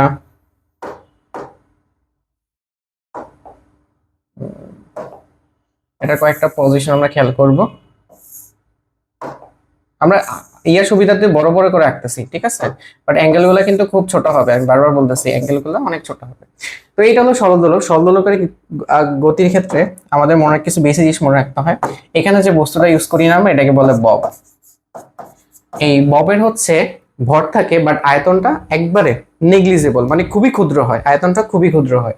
আর এখানে যে আমরা সুতাতে ইউজ করি, যে সুতার মাধ্যমে দুলতে থাকে, ওই সুতাটা হবে মানে ওই সুতাটা অপ্রসারণশীল হবে এবং মাসলেস, কোনো ভর থাকবে না। এটা হচ্ছে আইডিয়াল স্ট্রাকচার, ঠিক আছে, এটা হচ্ছে আইডিয়াল স্ট্রাকচার। বাট আমাদের এক্সপেরিমেন্ট করার সময় তো কিছু ভরের তো সুতা নিতেই হবে, এটা তো আর কিছু করার নাই, বোঝা গেছে। সো এই আইডিয়াল স্ট্রাকচার, এমন এই থিটাটা কত ডিগ্রি হবে মনে রাখবা, থিটাটা হবে 4 থেকে 4 বা 5-এর মধ্যে, ঠিক আছে, 4 বা 5-এর মধ্যে। তখন আমাদের এটার যে পর্যায়কাল হবে না, টি ইকুয়াল টু হবে কত, 2 pi root over of L by G. এখন মনে করবা 2 পাই এর মান আমি জানি, জি মানে ওইখানে মানে হলো অভিকর্ষ ত্বরণ কতটুকু, এল কতটুকু, এল মানে হচ্ছে দেখো এল মানে কতটুকু আসলে, এই যে ববের সেন্টার থেকে মনে রাখবা এল মানে কি, এল মানে হচ্ছে ববের এই সেন্টার থেকে ববের সেন্টারের মধ্যে যে ডিসটেন্স, এটা হচ্ছে এই এতটুকু, ঠিক আছে। মানে আমি এল এল মানে আমি বলতে পারি, দেখো এটা অনেকে ভুল করে ফেলে, এল এল বা এটাকে বলে কার্যকরী দৈর্ঘ্য। কার্যকরী দৈর্ঘ্য, এটা দিয়ে কিন্তু পরীক্ষায় পেঁচায় কোশ্চেন দেয়। কার্যকরী দৈর্ঘ্য ইকুয়াল টু কত হবে, যে আমার হবে সুতার দৈর্ঘ্য, সুতার দৈর্ঘ্য প্লাস ববের ব্যাসার্ধ, ববের ব্যাসার্ধ। ক্লিয়ার এতটুকু? সো এটা বসালে এখান থেকে আমি পর্যায়কালটা পেয়ে যাইতেছি, কোনো মানে কোনো প্রবলেম নাই। তবে এখানে একটা জিনিস মনে রাখতে হবে, এখানে যে জিটা আমি বসাই এইটা হবে জি ইফেক্টিভ, বা আমি এখানে জি এর জায়গায় যে কোনো ত্বরণ বসতে পারে, বাট কোন ত্বরণটা আমি বসাবো, সিস্টেমের মধ্যে। আবার বলি, সিস্টেমের মধ্যে যে পরিমাণ ত্বরণ কাজ করে ওটা, বোঝা গেছে? ওকে, এবার আসো আমাদের অনেকগুলো কেস হতে পারে। কেসগুলো কি, আমি যদি এ ত্বরণের উপরে উঠি, এ ত্বরণের উপরে উঠলে তখন কিন্তু আমাদের সিস্টেমের যে অ্যাক্সেলারেশন আছে ওটা কিন্তু বেড়ে যায়, ঠিক আছে। তখন সিস্টেমের অ্যাক্সেলারেশনের ক্ষেত্রে আমাদের কি করতে হবে, জি এর সাথে এটাকে যোগ করতে হবে। যেমন লিফটের ক্ষেত্রে যখন উপরে যখন উঠতেছি, ঠিক আছে, বা লিফটটা যখন আমাদের উপরের দিকে উঠায় নিয়ে যায়, তখন কিন্তু নিজেরা ভারী মনে করি, ঠিক আছে। তখন আমাদের ওজনও যেমন বেড়ে যায়, কার্যকরী ত্বরণও বেড়ে যায়, তখন প্লাস করতে হয়। তো উপরে উঠলে সবসময় মনে রাখবে প্লাস করতে হয়। লিফটের ক্ষেত্রেও সেম। নিচে নামার ক্ষেত্রে মনে হবে যে আমাদের ওজন কমে যাচ্ছে, ঠিক আছে, তখন আমাদের ইফেক্টিভ যে ত্বরণ আছে ওটা কমে যায়, এই জন্য জি থেকে এটাকে মাইনাস করতে হয়, বুঝা গেছে? তো এই দুইটা জিনিস মনে রাখলেই তোমার এই দুইটা কেস হয়ে যাবে। ওকে ওকে, এবার দেখো মহাকাশ বা পৃথিবীর কেন্দ্রে। এখন মহাকাশে যে জি হচ্ছে তোমার 0, পৃথিবীর কেন্দ্রের জিও 0। সো এখানে 0 বসালে আমরা টি এর মানটা ইনফিনিটি পাই। ইনফিনিটি মানে কি জানো, যে ওই দোলক আসলে দুলবেই না। একটা দোলকের দোলনকাল যদি ইনফিনিটি হয়, তার মানে কি ওটা একবার পূর্ণ দোলন দিতে ইনফিনিটি সময় লাগবে, ঠিক আছে। মানে তুমি বুড়া হয়ে যাবা, বাট ওটা দোলন হাত দিবে না, বুঝা গেছে? তো আলটিমেটলি এটা আসলে দোলনই দেয় না, ক্লিয়ার? আরেকটা কথা হচ্ছে, তুমি ভি বেগে যদি উপরে ওঠো নিচে নামো, তাহলে তো জি চেঞ্জ হবে না, কারণ ওইখানে ত্বরণ তো শূন্য, তাহলে ওইখানে জি কাজ করবে। মানে ভি বেগে উপরে উঠতেছো, ভি বেগে নিচে নামতেছো, তাহলে জি ইফেক্টিভটা সেখানে জি হিসাবেই থাকবে। বুঝা গেছে এতটুকু? আশা করি এখানে আর তোমাদের প্রবলেম নাই। এবার আসো আরেকটা সিগনিফিকেন্ট টপিক, সেটা হচ্ছে সেকেন্ড দোলক। কিচ্ছু মনে রাখতে হবে না, যে সরল দোলকের দোলনকাল 2 সেকেন্ড শেষ, সেটাই হচ্ছে সেকেন্ড দোলক। তবে এখানে মনে রাখতে হবে সেকেন্ড দোলকের ক্ষেত্রে একটা ক্যারেক্টার আছে, সেকেন্ড দোলকে একটা পেন্ডুলাম থাকে, ঠিক আছে। এন্ড এই যে পেন্ডুলামটা আছে মনে রাখবা, পেন্ডুলাম হচ্ছে অর্ধদোলন মানে কি, এক্সাম্পল যদি দিই, যে অর্ধদোলন মানে হচ্ছে ধরো আমাদের যে সেকেন্ড দোলক আছে, ঠিক আছে, বা আমরা হচ্ছে ওই যে ঘড়ি কাটাতে কিছু পেন্ডুলাম ইউজ করি, ওগুলো কিন্তু সেকেন্ড দোলক, ঠিক আছে। ওটা দেখবা যে একটা পূর্ণ দোলন দিতে। একটা পূর্ণ দোলন মানে কি ভাইয়া, যে এইখান থেকে সে যাবে আবার সে ফিরে আসবে, এখানে ফিরে আসতে সে 2 সেকেন্ড সময় নেবে, 2 সেকেন্ড যাবে আবার ফিরে আসতে 2 সেকেন্ড সময় নেবে, ঠিক আছে। এটা হচ্ছে ওটার ক্যারেক্টার। তো অর্ধ দোলন মানে কি, এখান থেকে একবারে ম্যাক্সিমাম মানে হচ্ছে বিস্তারে পৌঁছাবে এদিক থেকে ওইদিকে, সেটা হচ্ছে অর্ধ দোলন। তো অর্ধ দোলনের সে এক মানে হলো অর্ধ দোলনে একটা টিক দেয়, এটা মনে রাখবা, একটি টিক দেয়, এটা জাস্ট মনে রাখবা। সেকেন্ড দোলক, এটা মনে রাখবে, প্রত্যেকটা কথা এখানে ইম্পর্টেন্ট, ঠিক আছে। যে মনে রাখবে কি, যে 2 সেকেন্ডে দোলনকাল, সেটা হচ্ছে সেকেন্ড দোলক, এবং পেন্ডুলাম ওই সেকেন্ড দোলকটা অর্ধ দোলনে একটা টিক দেয়। দেখবে আমাদের যে পেন্ডুলাম গুলো থাকে, একবার যাবে টিক দিবে, আরেকবার আসবে আরেকটা টিক দিবে, ঠিক আছে। ওকে, এতটুকু জানলেই হবে। এখন এটা হচ্ছে, এখন পেন্ডুলাম অর্ধ দোলনে একটা টিক দেয়। তো এই সেকেন্ড দোলক যদি তোমার ভালো থাকে, বা এটা যদি একবারে মানে হচ্ছে ঠিক থাকে, তাহলে এটা হচ্ছে অর্ধ দোলন দিতে কতটুকু সময় নেবে, ঠিক থাকলে 1 সেকেন্ড সময় নেবে, ঠিক না থাকলে সময় কম বেশি নেবে, সেটা আমরা দেখবো একটু আমাদের নেক্সট স্লাইডে। তো সেকেন্ড দোলকে ঘটনা দুইটা করতে পারে, সেকেন্ড দোলক নষ্ট হয়ে গেছে, তো সেই ক্ষেত্রে দিবে কি, দোলক ধীরে চলবে অথবা দোলক দ্রুত চলবে। এই দুটার ক্ষেত্রে আমাদের একটা জিনিস চেঞ্জ হয়ে যায়, সেটা হলো কি ভাইয়া, যে আমরা আসলে টাইম কিভাবে গণনা করি। একটা সেকেন্ড দোলক যখন অর্ধ দোলন দেয়, তখন একটা টিক দেয়, এটাকে আমরা 1 সেকেন্ড হিসেবে ধরি। আবার যখন আরেকটা অর্ধ দোলন দেয়, সেটাকে 1 সেকেন্ড হিসেবে আমরা কাউন্ট করি, ঠিক আছে। তো ঘড়িটা এইভাবে হচ্ছে কাউন্ট করে আসলে। এখন কোনোভাবে ধরো যে তোমার পর্যায়কালটা বেড়ে গেছে, মাথায় রাখো, প্রথমে কি হয়েছে, পর্যায়কালটা বেড়ে গেছে। এখন পর্যায়কালটা বেড়ে গেলে কি হবে, যে তোমার ধরো পর্যায়কাল হয়ে গেছে, সাপোজ পর্যায়কাল হয়ে গেছে তোমার হচ্ছে 2.5 সেকেন্ড। এখন তাহলে দেখো তো, একটা অর্ধ দোলন কমপ্লিট করতে সে কতটুকু সময় নেবে, 1.5 সেকেন্ড, ঠিক আছে, সরি 1.25। তার মানে সে হচ্ছে লেট করে একটা টিক দেয়, লেট করে একটা টিক দেয়, আর একটা টিক দিলে তখন ঘড়িতে 1 সেকেন্ড হিসেবে নেবে, মানে টাইম চলে গেছে 1.25 সেকেন্ড, বাট ঘড়িতে একটা টিক দেওয়ার কারণে ঘড়িতে টাইম উঠবে হচ্ছে 1 সেকেন্ড। তার মানে কি, সময় চলে যাচ্ছে বাট ঘড়িটা কিন্তু পিছনে রয়ে গেছে, স্লো হয়ে গেছে। এটাকে আমরা বলি গোলক ধীরে চলা। গোলক কখন ধীরে ধীরে চলে মনে রাখবা, পর্যায়কাল, মনে রাখবা পর্যায়কাল বেড়ে গেলে, পর্যায়কাল বেড়ে গেলে, পর্যায়কাল যখন বেড়ে যায় তখন অর্ধ দোলন দিতে বেশি সময় নেয়, তখন দোলকটা স্লো হয়ে যায়, কারণ সে বেশি সময়কে 1 সেকেন্ড হিসেবে গণনা করে। বোঝা গেছে? সেম ভাবে দোলক কখন দ্রুত চলবে, পর্যায়কাল যখন কমে যাবে, পর্যায়কাল কমে গেলে। এগুলো থেকে কিন্তু পরীক্ষায় কোশ্চেন থাকবে, কমে গেলে কেমন, এক্সাম্পল কি ভাই, ধরো তোমার দোলকের দোলনকাল হয়ে গেছে 1.5 সেকেন্ড, এটা হচ্ছে দোলনকাল, ঠিক আছে, দোলনকাল 1.5 সেকেন্ড হয়ে যাওয়া মানে হচ্ছে তার অর্ধ দোলন দিবে 0.75 সেকেন্ডে। তার মানে 0.75 সেকেন্ড যখন যাবে অ্যাকচুয়ালি ঘড়ি একটা টিক দিয়ে দিবে, মানে ঘড়িতে 1 সেকেন্ড হয়ে গেছে, তার মানে ঘড়ি আগায় গেল না, সো এটাকে আমরা বলি দোলকটা দ্রুত চলা। বোঝা গেছে এতটুকু? ক্লিয়ার? ক্লিয়ার এতটুকু? ওকে। সো এই সকল ক্ষেত্রে আমাদের পর্যায়কাল নির্ণয় করতে হয়। কি করতে হয় ভাই? মনে রাখবা, পর্যায়কাল নির্ণয় করতে হয়, পর্যায়কাল। তো এইটার একটা ফর্মুলা আছে, এখানেও এটার ক্ষেত্রে আমার পর্যায়কাল নির্ণয় করতে হবে। এখন বলো, এই পর্যায়কালটা চেঞ্জ হয়ে যাবে না? অবভিয়াসলি। এবার দেখো কিভাবে নির্ণয় করতে হয়, সিম্পল। সেটা হচ্ছে অনেকটা ভেরিয়েশন হইতে পারে। ধরো তুমি ইয়ার জন্য বের করবা, ঠিক আছে, একদিনের জন্য বের করবা, তাহলে 86,400 বসা উপরে, কারণ একদিন হলো 86,400 সেকেন্ড। ওকে, ডিভাইডেড করবা 86,400 মাইনাস এক্স, ঠিক আছে। আচ্ছা, আর উপরে গুণ করবা 2 দিয়ে, ঠিক আছে। এটা একদিনের জন্য, ঠিক আছে। এক্স মানে কি? এক্স মানে হচ্ছে এক দিনে কত সেকেন্ড স্লো, ওটা বসাইতে হবে এখানে, তাহলে সেখান থেকে তুমি পর্যায়কালটা পেয়ে যাবা। সেম ভাবে এখানে ফর্মুলা হবে কি, যে 2 ইন্টু 86,400, এটা হবে কত, যে 86,400 প্লাস এক্স, ঠিক আছে। আর এখানে সেম এক্স এর পরিচয় কি, একদিনে কত দ্রুত চলে। ক্লিয়ার? দ্রুত চলে।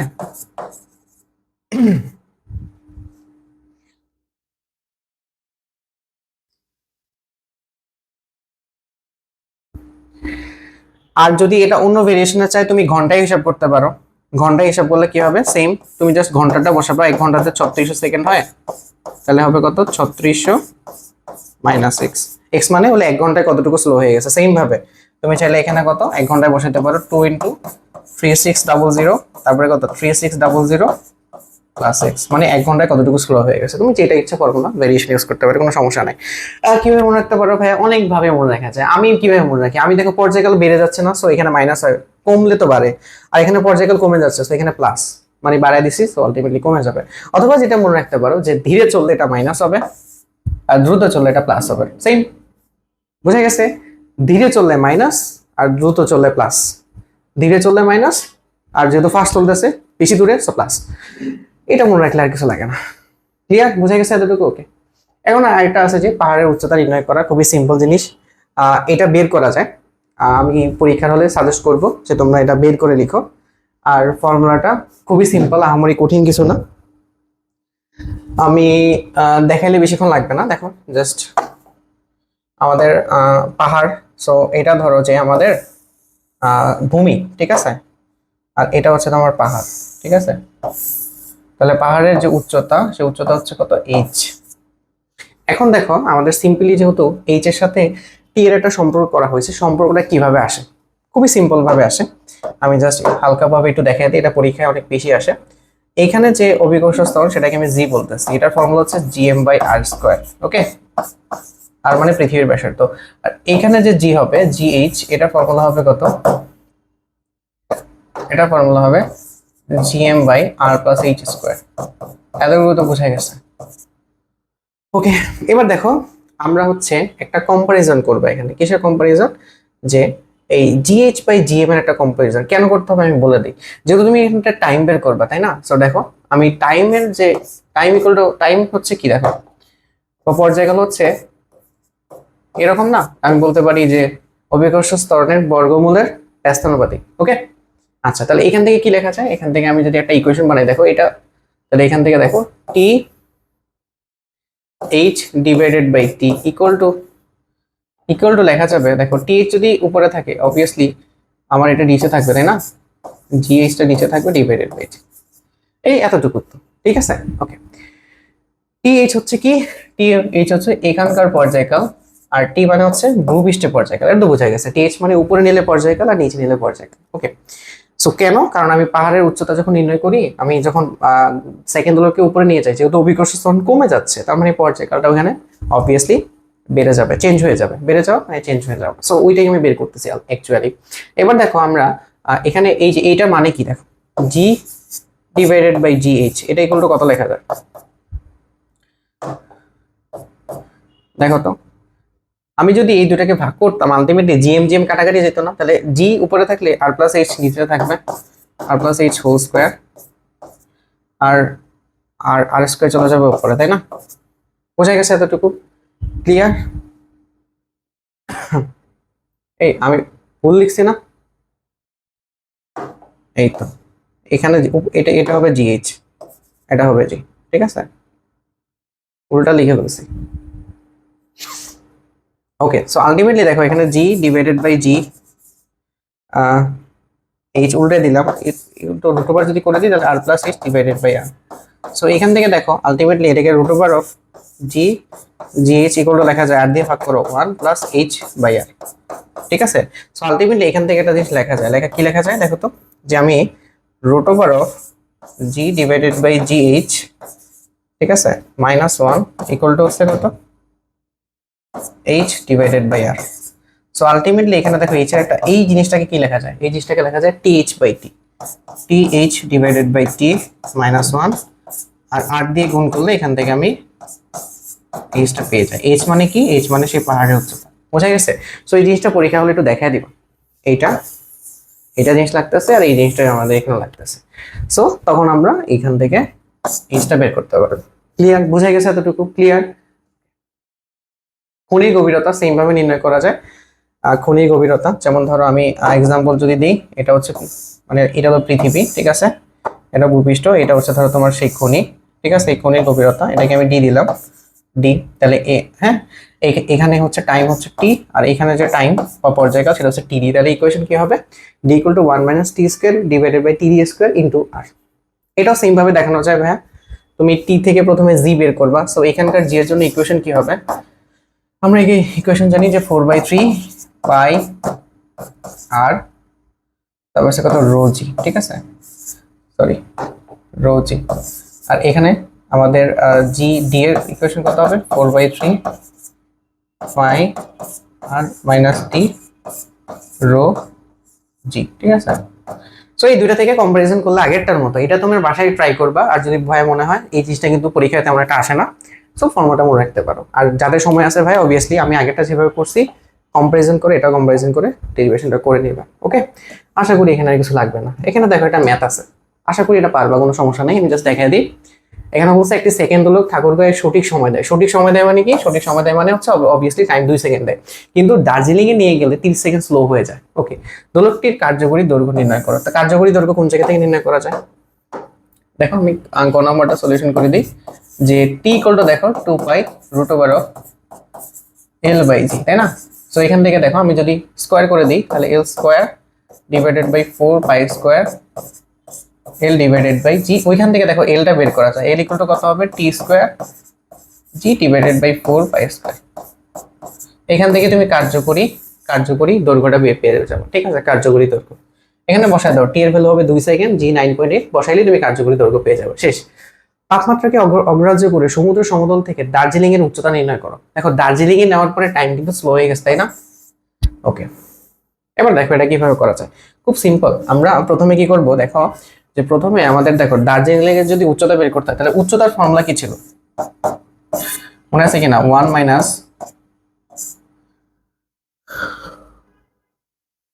এখানে কি ছিল, আমরা তো ডেরিভেশন করে করছি, উপরে ছিল আমাদের টি, আচ্ছা এটা ফর্মুলাটা ছিল এরকম যে T H by T minus 1 into R, ঠিক আছে। তাহলে দেখো যে এই টি এর মান কত, এই টি এর মান কিন্তু 2 সেকেন্ড। 2 সেকেন্ড মানে ভূমিতে সে কত সেকেন্ড দিছে, তাহলে দেখো তাকে যখন আমি ইয়াতে রাখছিলাম ঠাকুরগাঁওতে রাখছিলাম তখন তার টি হচ্ছে 2 সেকেন্ড, বাট যখন আমি দার্জিলিং এ নিয়ে গেছি, দার্জিলিং যেহেতু এখানে পাহাড়ের উপর নিয়ে গেছি, তখন তার টিএইচ কত, এই টিএইচটা বসালেই কিন্তু আমার কাজ শেষ। এখন টিএইচ বের করার জন্য দেখো টিএইচ কিভাবে বের করবো, পর্যায়ক্রমে কিভাবে বের করে দেখো তো কত সেকেন্ড, দিনে 30 সেকেন্ড স্লো দেয়, ঠিক আছে। তাহলে দেখো ওই যে আমাদের ফর্মুলাতে বসায় দাও 2 ইন্টু এত 86,400।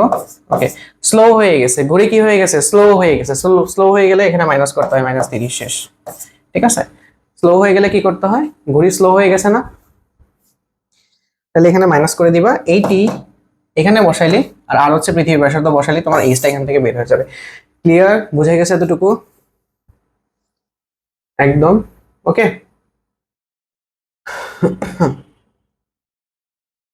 আশা করি আমাদের এই টপিকে আর কোনো প্রবলেম নাই। ওকে, আচ্ছা এবার দেখো আমাদের এখান থেকে ভাইয়া হচ্ছে গতিশক্তি মানে হলো কণার শক্তি বের করতে হবে।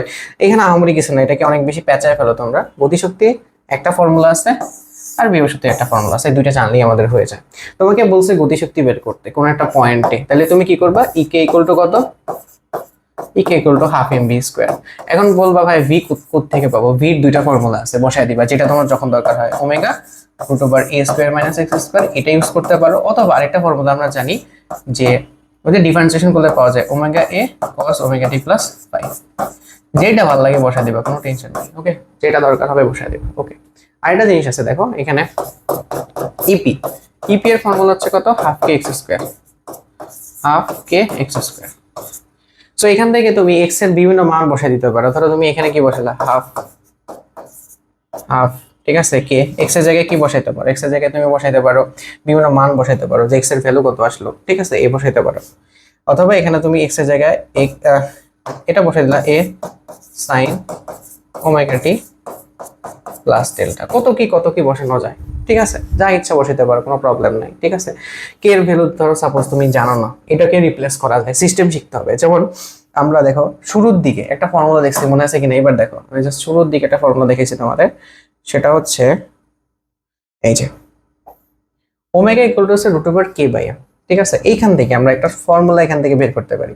ফর্মুলাটা কি হবে, যে একটু খেয়াল করে দেখো যে ওমেগা ইকুয়াল টু যদি এরকম হয়, omega equal to root over K by M, তাই না?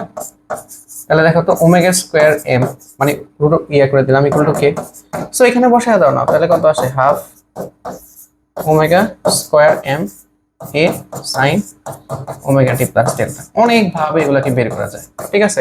সো যেভাবে খুশি তুমি এভাবে বের করতে পারো। অনেক সময় কি বলবে, যেমন ইপি ম্যাক্স কত হবে বলো তো? ইপি ম্যাক্স, ম্যাক্স কত হবে?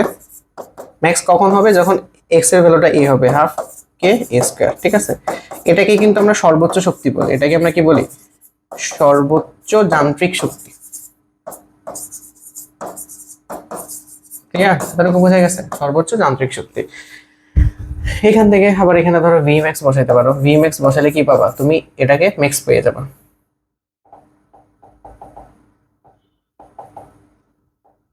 যেমন ই কে ম্যাক্স কখন পাবা?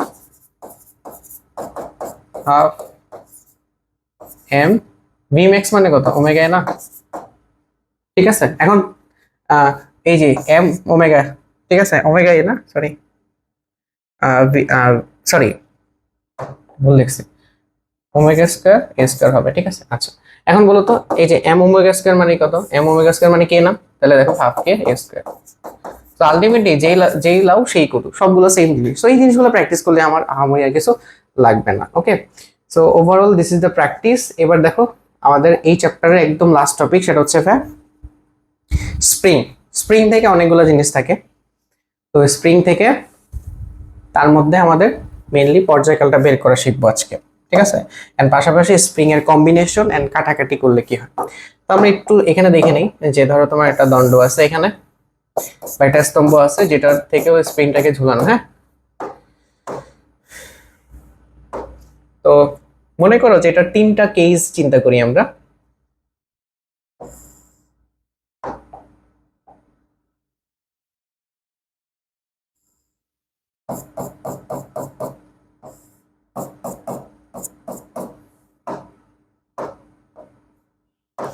একটা স্প্রিং ছিল,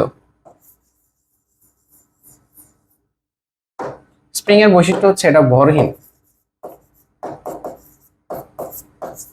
ভরহীন, ঠিক আছে। আচ্ছা, এর মধ্যে আমি একটা বস্তু এখানে রাখলাম, ঠিক আছে। আচ্ছা, ভরহীন। এখন কি হবে, স্প্রিংটাকে যদি আমি একটা ভর যুক্ত করে দিই, এটা কিছুটা প্রসারিত হবে না? ভর যুক্ত করার পর যেহেতু স্প্রিং এ ভর যুক্ত করছি, কিছুটা প্রসারিত হয়েছে। দেখো তো এখানে কতটুকু প্রসারিত হয়েছে? এটা হলো ই পরিমাণ প্রসারিত হয়েছে, ঠিক আছে। ই প্রসারিত হয়েছে, প্রসারিত হয়েছে, কি পরিমাণ প্রসারিত হয়েছে, ঠিক আছে। আচ্ছা, এখন কি হবে, তুমি এটাকে যদি টান দিয়ে ছেড়ে দাও, এটা হচ্ছে প্রথমে একবার প্রসারিত হবে, সংকুচিত হবে, প্রসারিত হবে, সংকুচিত হবে। তার মানে সিম্পল হারমোনিক মোশন বা এস এইচ এম দেখা যাবে, এস এইচ এম এটার মধ্যে দেখা যাবে, ঠিক আছে। ওকে, তার মানে ভরিং একটা স্প্রিং এ তোমাকে ভর যুক্ত করতে হবে। তুমি যদি সেটার মধ্যে এস এইচ এম পাইতে চাও, তাহলে ভরটা অবভিয়াসলি এখানে যুক্ত করা লাগে, এটার একটা ভর আছে। ওকে, এবার দেখো এখানে স্প্রিং এর তুমি যদি পর্যায়কাল বের করতে চাও, তাহলে দুইটা ফর্মুলা আছে। একটা হলো 2 পাই ই বাই জি। ই মানে কি? ওই যে ভরটা যুক্ত করার পর যতটুকু প্রসারিত হয়েছে, মনে থাকবে ভরটা যুক্ত করার পর যতটুকু প্রসারিত হয়েছে। আর এম বাই কে তো বুঝতে পারতেছো, ওই যে বস্তু যুক্ত করা হয়েছে তার ভর হচ্ছে এম, আর কে হচ্ছে কি? স্প্রিং ধ্রুবক। কে হচ্ছে কি? স্প্রিং এর বল ধ্রুবক বা স্প্রিং ধ্রুবক, যেটাই বলো, ঠিক আছে। এটা আমরা এখানে বসাইলে মোটামুটি দুটা থেকে আমি পর্যায়কাল পেয়ে যাব। এতটুকু মনে রাখলেই ভাই, আর কিছু লাগে না। স্প্রিং এর হচ্ছে সামনে আমরা অনেক কিছু পড়বো। আর স্প্রিং এর কে নিয়ে একটু আলোচনা করে নিই, খুবই ইম্পর্টেন্ট। যেমন ধরো আমি যদি এখানে এসএইচএম এর ইকুয়েশন বসাই, তাহলে এফ ইকুয়াল টু কত? কে এক্স বসাইলাম, মাইনাসটা আমি বাদ দিতেছি, আমি অ্যাপ্লাইড ফোর্সের জন্য বলতেছি। অ্যাপ্লাইড ফোর্সের জন্য এফ ইকুয়াল টু কে এক্স হয়, তাই না? আর রিস্টোরিং ফোর্সের জন্য F equal to minus K x হয়। এখন এখানে দেখো এক্স ইকুয়াল টু কত লেখা যায়, সরি কে ইকুয়াল টু লেখা যায় কত? এফ ডিভাইডেড বাই এক্স, মানে হচ্ছে কে এর এককটা হয় নিউটন পার মিটার। ওকে, সোজা বাংলা, ধরো এই স্প্রিং এর স্প্রিং ধ্রুবক, এটার কে আমি বললাম তোমাকে 100 নিউটন পার মিটার। তার মানে কি 1 মিটার প্রসারিত করতে 100 নিউটন, বা 1 মিটার সংকুচিত করতে 100 নিউটন বল প্রয়োগ করা লাগে, ঠিক আছে। আরেকটা এক্সাম্পল বলি, কে টু ইকুয়াল টু কত? 200 নিউটন পার মিটার। মানে কি 1 মিটার প্রসারিত বা সংকুচিত করার জন্য 200 নিউটন বল প্রয়োজন হয়। তাহলে কোনটা বেশি, কোনটা বেশি দৃঢ় বলো? দৃঢ় মানে কোনটা বেশি শক্ত? অবভিয়াসলি কে টু। কে টু বেশি শক্তিশালী, কারণ 1 মিটার সংকুচিত প্রসারিত করার জন্য বেশি বলের প্রয়োজন হয়। বোঝা গেছে এতটুকু? এনাফ, কিছু লাগবে না। এবার দেখো, স্প্রিং বুঝে গেলে স্প্রিং এর সমবায় হইতে পারে। স্প্রিং এর বিভিন্ন ধরনের সমবায় আছে, শ্রেণী আর সমান্তরাল। শ্রেণী সমবায়গুলো কেমন থাকবে? একটা স্প্রিং এর পর যে ধরো খুবই সিম্পল, যে তোমার একটা এখানে ইয়ে আছে, তো এখানে অনেকগুলা, তো এখানে ধরো একটা স্প্রিং কানেক্ট করা আছে, এরপরে আরেকটা স্প্রিং কানেক্ট করা, ওকে, তার মানে দুইটা স্প্রিং পরপর কানেক্ট করা, একটার প্রান্তে আরেকটার শুরুর প্রান্ত কানেক্ট করা আছে, এন্ড এটা এক পাশে হচ্ছে একটা দৃঢ় অবলম্বন দ্বারা কানেক্টেড করা, আর এক পাশে হচ্ছে একটা মাস বা ভর কানেক্ট করা। ঠিক আছে, এটা হচ্ছে K1 আর এটা হচ্ছে K2। ক্লিয়ার? বুঝে গেছে? তাহলে এটা মনে রাখবা, এই সিরিজ কম্বিনেশনের জন্য Ks ইকুয়াল টু কত হবে, যে আমাদের ফর্মুলা হবে ইয়ার মতো, ওই যে আমাদের রোদের উল্টা। ঠিক আছে, 1/K1 প্লাস 1/K2 ইনভার্স 1। বুঝে গেছে? যদি আরো থাকতো আরো যোগ করতাম। ঠিক আছে, মানে এটা কার মতো, মানে স্প্রিং এর জন্য সিরিজ মানে রোদের প্যারালাল। ঠিক আছে, ওকে। এখন স্প্রিং এর কিছু কিছু বৈশিষ্ট্য বা কিছু বৈশিষ্ট্য, ঠিক আছে, এটা মাথায় রাখবা। ঠিক আছে, যেমন এখানে দেখো দুইটা স্প্রিং এর উপর, ঠিক আছে, স্প্রিং গুলোর উপর একই ধরনের ফোর্স পড়ছে। দেখো স্প্রিং এর উপর একই বল প্রযুক্ত হয়েছে, একই ফোর্স, একই বল। স্প্রিং এর উপর একই বল প্রযুক্ত হয়েছে।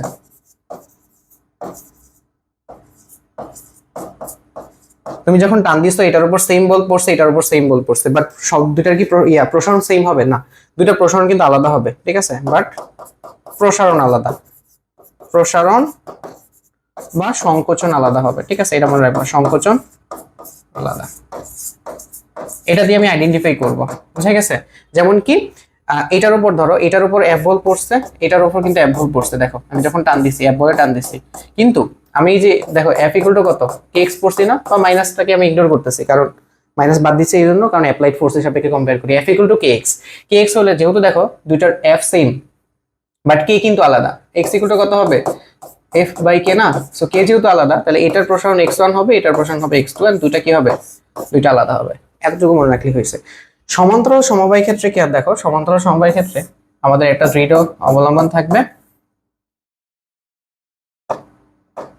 এন্ড এটার ক্ষেত্রে দেখো দুইটা স্প্রিং কানেক্ট করা আছে। স্প্রিং এর দেখো যে স্প্রিং এর দুইটা প্রান্ত একটা দৃঢ় বস্তুর সাথে কানেক্ট করা, অপর দুই প্রান্ত হচ্ছে একটা মাস বা ভরের সাথে কানেক্ট করা। ঠিক আছে, এটা হচ্ছে আমাদের কি সমান্তরাল সমবায়। ঠিক আছে, আর এটার ফর্মুলা কি হবে, কেপি এর ফর্মুলা হবে খুব সহজ। এটা যদি তোমার K1 হয় আর এটা যদি K2 হয়, তাহলে K1 প্লাস K2। এইভাবে যতগুলো আসতে থাকবে তুমি যোগ করতে থাকবে। বুঝে গেছে? এখানেও সেম, এখানে আমি জাস্ট বলে দিই, যতগুলো আসতে থাকতো তুমি জাস্ট যোগ করতে থাকতে, ইনভার্স 1 হইতো। এখানে কি যতগুলো আসতে থাকবে সবগুলো যোগ করতে থাকবে, মানে ওই রোদের সিরিজের মতো। ক্লিয়ার? ওকে।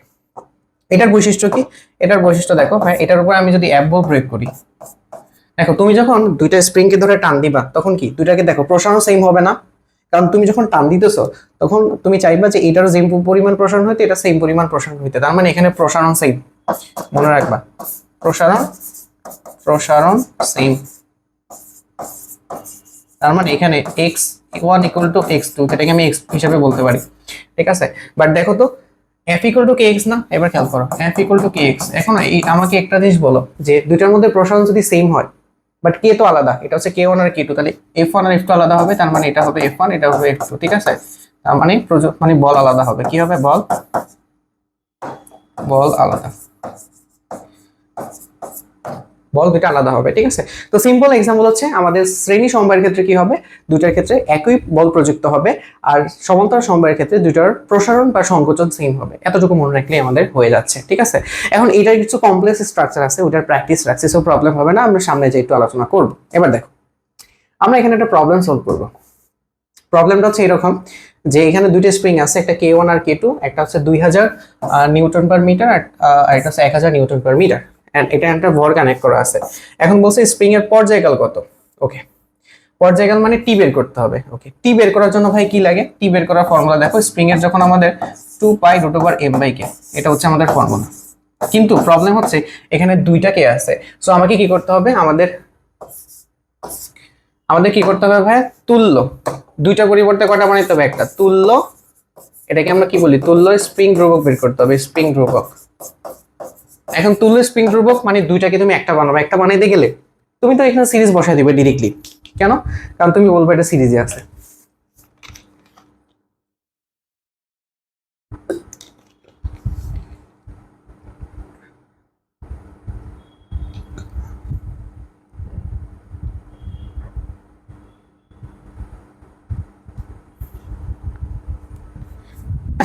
এখন ব্যাপার হচ্ছে শুধু তুমি না, আমিও যখন এরকম স্ট্রাকচার ফার্স্ট টাইম দেখছিলাম আমিও বলছিলাম যে এটা আসলে সিরিজে আছে, বাট এটা অ্যাকচুয়ালি সিরিজে নাই।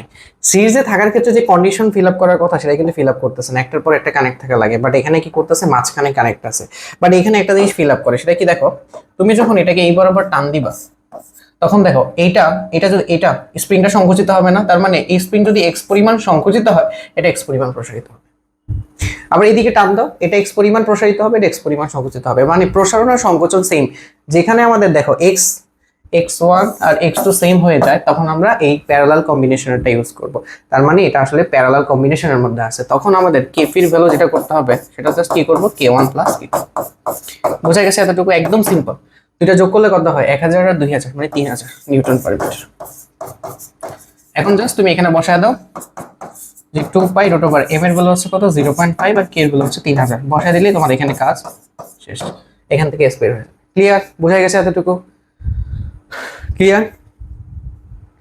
আশা করি এখানে তোমাদের আর মেজর কোনো প্রবলেম নাই। ওকে, এবার দেখো বেশি কিছু নাই, কোন একটা স্প্রিং এ 500 গ্রাম বস্তু ঝুলিয়ে দেওয়া হলো, 500 গ্রাম বস্তু ঝুলিয়ে দেওয়া হয়েছে, এর ফলে 5 সেন্টিমিটার বৃদ্ধি পাইছে। স্প্রিং কে টান দিয়ে ছেড়ে দিলে পর্যায়ক্রমে টি এর ফর্মুলা দেখো, যখন আমরা টান দিয়ে ছেড়ে দিই তখন দেখো একটা স্প্রিং এর একটা ফর্মুলা আছে E/G, মনে আছে? ওকে, তাহলে 2 পাই। এখানে আমরা বলছিলাম E মানে কত, কোন একটা বস্তু ঝুলানোর পরে কতটুকু প্রসারিত হয়েছে, 5 সেন্টিমিটার প্রসারিত হচ্ছে, তার মানে 0.05 মিটার নিয়ে যাও, 9.8 বসায় দাও। ঠিক আছে, এটাই হচ্ছে অ্যানসার। ক্লিয়ার? বোঝা গেছে? একদম ইজি। এবার দেখো স্প্রিং এর কাটাকাটি। স্প্রিং এর কাটাকাটি ভাই একদম সহজ, আমি তোমাকে জাস্ট সিম্পলি বুঝাই। স্প্রিং কাটলে স্প্রিং ধ্রুবক বেড়ে যায়, এটাই মনে রাখবা। এখন কেমনে বেড়ে যায়, খুবই সিম্পল এক্সাম্পল। ধরো একটা স্প্রিং যদি আমি কাটি, ঠিক আছে, সেই স্প্রিং আমি কাটবো, ধরো অনেক ভাবে কাটতে পারি। ধরো এটাকে আমি হচ্ছে কাটলাম, ঠিক আছে, কাটছি। তো স্প্রিং এ কাটলে কি হবে দেখো, তুমি চিন্তা করো এটা একটা বড় স্প্রিং, তার মানে 1 মিটার সংকুচিত করতে তোমাকে যে পরিমাণ নিউটন মানে যত নিউটন বল প্রয়োগ করা লাগবে তুমি এটাকে ছোট বানায় ফেলছো। ছোট স্প্রিং কে মানে হলো প্রসারিত করতে তোমাকে বেশি নিউটন বল দেওয়া লাগবে না। স্প্রিংটা বড়, 1 মিটার সংকুচিত করতে যে পরিমাণ বল দেওয়া লাগবে স্প্রিংটাকে কাইটা যদি তুমি ছোট বানাও, টান দিলে দেখবে 1 মিটার মানে প্রসারিত করতে তোমাকে আরো অনেক বেশি বল দেওয়া লাগে। তার মানে কাটলে কাটলে স্প্রিং ধ্রুবক বেড়ে যায়। ঠিক আছে, এটা মনে রাখবা। তাহলে ধরো এটাকে আমি m/n অনুপাতে ভাগ করছি, তাহলে আমাদের মনে রাখবা এটার যে km হবে, km সেটা হবে m plus n divided by m into k, শেষ। আর এটার যে kn হবে মানে n খন্ডের হচ্ছে স্প্রিং ধ্রুবক m plus n divided by n into k, শেষ। উপরে দুটার যোগফল আর নিচে হবে কি, যার তার হচ্ছে তুমি বসাবা, রেশিও বসাবা। সেম ভাবে kn এর ক্ষেত্রে উপরে দুটার যোগফল যার আছে তার রেশিও বসাবা। ক্লিয়ার? একদম ক্লিয়ার, আই থিঙ্ক বোঝা গেছে। তবে মনে রাখবা যদি n সংখ্যক সমানভাগে ভাগ করা হয়, n সংখ্যক সমান ভাগে ভাগ করলে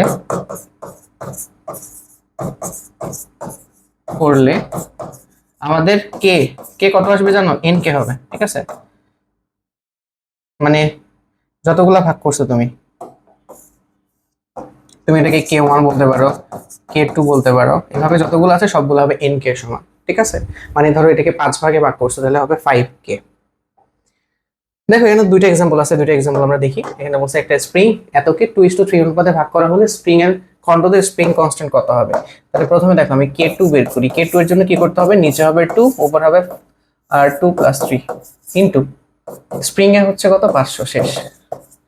k3 কত হবে, 3 নম্বর খণ্ড মানে 2 নম্বর খণ্ড যার ভাগে হচ্ছে 3 পড়ছে আর কি, তাহলে 3 হবে, এখানে হবে 2 + 3 ইনটু 500, শেষ। বোঝা গেছে? ক্লিয়ার? রেজাল্ট যা আসে। এবার একটা স্প্রিং কে 4টি সমান ভাগে ভাগ করা হয়েছে, তাহলে খণ্ডগুলোর স্প্রিং ধ্রুবক কত হবে। তার মানে সবগুলো যেটা সমান ভাগে ভাগ করা হয়েছে সবগুলো সমান হবে, এন্ড সবগুলো হবে কি এটার 4 গুণ। ঠিক আছে, 4 ইনটু 32। ঠিক আছে, this is the end of our class. আমরা এই চ্যাপ্টারের সকল কিছু ভাই শেষ করছি। তো আশা করি এই টপিকের কোনো প্রবলেম থাকবে না রিভিশন করার জন্য। This is the best lecture. তোমাদের আগ্রহ বেশি থাকলে বাকি চ্যাপ্টারগুলো আমরা এভাবে কমপ্লিট করবো। আজকে এতটুকুই। ভালো লাগলে অবভিয়াসলি চ্যানেলটা সাবস্ক্রাইব করে রাখবা। আল্লাহ হাফেজ।